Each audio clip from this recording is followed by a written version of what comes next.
ازيكم عاملين ايه؟ تعالوا بقى النهارده هعمل لكم فكرة منتج اللضامة للإبرة والخيط من منتج موجود في كل البيوت بتاعتنا، ونشوف اذا كانت كمان هتنفع للإبرة بتاعت مكنة الخياطة ولا لا.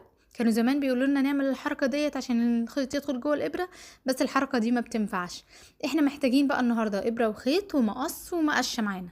ايوه كده زي ما انتم ما سمعتوا، محتاجين مقشة. طب هناخد منها مجرد بس شعراية، وده اللي هنعمل منه اللضامة. الشعرايه دي هاخدها وابدا اتنيها نصين، زي ما هتشوفوا كده معايا بالخطوات. هبدا اتنيها نصين واقعد ادوس على السن بتاعها علشان يبقى مدبب معايا. هو ده السن اللي انا هدخله في الفتحه بتاعه الابره. بعد ما هدخله بقى في فتحه الابره، الفتحه اللي فيه هو ده زي ما انتوا شايفين اللي هدخل فيها الخيط. هدخل بقى بعد كده الخيط وهبدا اشد ال- الشعرايه معايا من الناحيه التانية، والخيط هيدخل بكل سهوله في الابره.